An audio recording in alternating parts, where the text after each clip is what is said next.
What is string theory? And how does it transcend reality? We will be looking at the details in this video. It was in the earlier 1920s that, after achieving all the fame in the world, Einstein was not still content. Brilliant breakthroughs in physics such as the photoelectric effect, the Brownian motion, and the special and general theories of relativity, to name a few, had come from the genius mind of Einstein. But there was still something missing out. He believed there must be a unified theory that can combine all the forces of nature into a single elegant theory. When Einstein had started working on a unified theory, electromagnetism and gravity were the only known forces of nature, and the only subatomic particles were electrons and protons. Now, we know that rather than just two forces, we have four forces of nature, the other two being the strong nuclear force that keeps an atomic nucleus together, and the weak nuclear force, responsible for nuclei decay. Consider the device on which you are currently watching this video, let's say your mobile. If we zoom into its components, we can see transistors, chips, and semiconductors. Going further deep into it will bring the world of molecules, atoms, electrons, and then the atomic nucleus. The nucleus can be further traversed, which opens a realm of protons and neutrons. If we select a neutron or a proton, and further magnify it, we have a notion of a quark, the most fundamental particle yet. And that's where the traditional magnification stops, and, thus, we can no longer have something beyond a quark. This traditional approach in itself is sufficient to describe almost all of our world through a theory known as the Standard Model of Physics. It describes all the elementary particles that our reality is made up of. However, it fails to explain one important force of nature, gravity. Unlike other particles such as quarks and leptons that fit amazingly in the mathematics of the theory, graviton, which is a hypothetical particle for gravity and responsible for gravitational attraction, fails to be a part of the Standard Model. Any previous attempt to fit graviton in the Standard Model has led to bizarre mathematics and an infinite amount of energy. Here comes the string theory. Considering your mobile device, let's go microscopic again. The last time we had hit a roadblock at the quark. According to the string theory, if we can enlarge a quark further, we can see a filament, a string of energy that keeps vibrating. Just as a string of a violin that produces sound when you touch it, these filaments vibrate too, but instead of creating any harmonious note, they produce the particles themselves. Instead of different matter and force particles, this theory replaces them with just a one-dimensional entity, tiny vibrating strings that swirl, twist, and turn in different and complex ways, and from our macroscopic perspective, look like particles.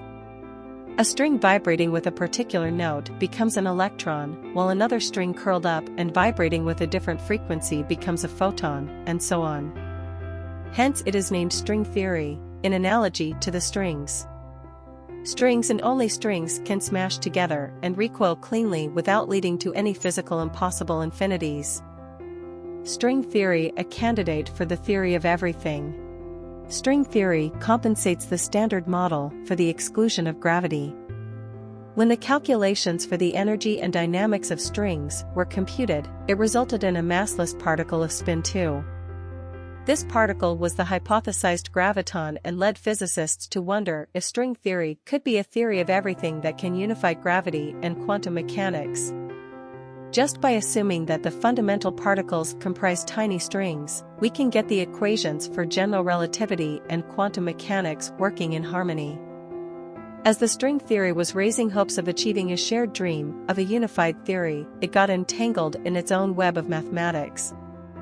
The equations did not work in the realities of our world, in the 4 dimensions, 3 of space and 1 of time, that we are familiar with. Instead, the equations need 6 additional dimensions, to make it a total of 10 dimensions, much beyond our imaginative capability. It is as though our 3-dimensional world is a slice of a bigger 9-dimensional universe, but again, just to think about it can make a person lightheaded. Another challenge faced by the string theory comes again from the framework itself. It predicts too many universes to exist, a concept of the multiverse, the exact number to be 10 to the power of 500, each with its own laws of physics. Even though such huge possibilities certainly give hope to finding a universe just like ours, in 2018, a scientific paper suggested that none of those hypothetical universes seemed like ours. The pursuit for understanding our reality continues. String theory is preposterously fascinating to many physicists and scientists, mainly because it is mathematically beautiful. Its equations satisfy one of the missing links that has troubled the greatest of the minds. Brian Greene, a famous theoretical physicist and a leading string theorist of our times, said this in a recent interview. In the last few years, there have been great theoretical breakthroughs in string theory. There's been less contact with experiment than I would have hoped. I'd hoped that the Large Hadron Collider would reveal some of the hints of string theory. That has not happened. But that may well mean that the theory needs a bigger, better, more powerful machine to probe it, and that is not unexpected. Despite any experimental evidence supporting it, string theory is so rich and amazing that it pushes our limitations much further.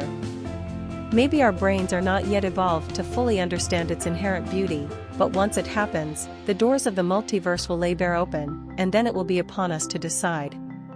Will we take a leap of faith or not?